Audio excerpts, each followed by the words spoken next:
Το πρώτο στο Παρίσι ήταν για μας η μεγαλύτερη χαρά που μπορούσε να γίνει για χάρη του Παναθηναϊκού. Είμαι ευτυχής που βρέθηκε ο Παναθηναϊκός να επιτύχει τη μεγάλη αυτή επιτυχία και κατά δεύτερο λόγο να κάνουμε τη μεγάλη μεταγραφή του Ντομινίκ Λουκίτς. Αγωνιστήκαμε επί μήνες συνέχεια καταρχήν να τον πείσουμε να έρθει στην Ελλάδα. Διότι οι φίλοι του, οι πληροφορίες μας είναι ότι οι φίλοι του έλεγαν θα πάει στην Ελλάδα, η Ελλάδα είναι άγνωστος. Και παρόλα αυτά με τη βοήθεια του Ντομινίκ Λουκίτς κάναμε τη μεγάλη αυτή επιτυχία.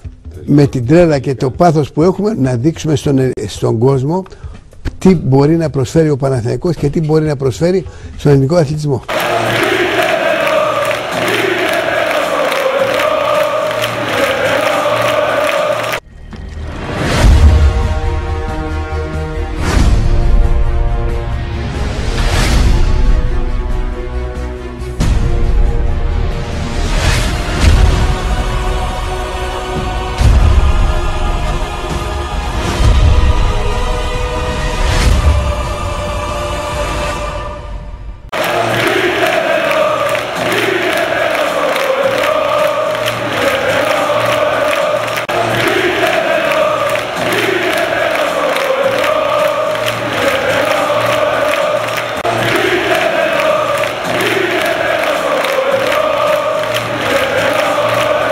Να γνωρίζουν μεγάλους αθλητές και τιμά τους αθλητές οι οποίοι έχουν ήθος και πραγματικά μεγάλη αθλητική αξία.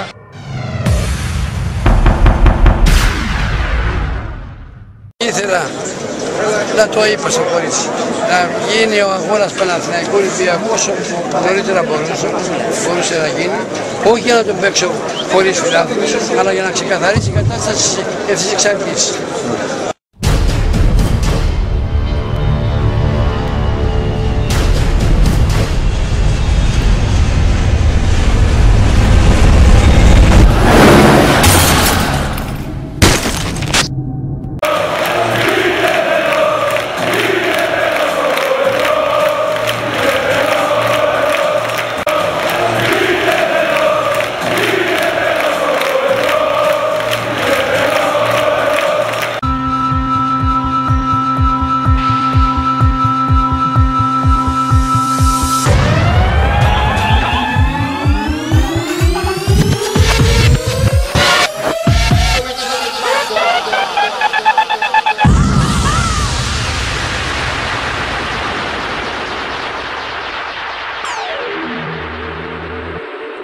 You know,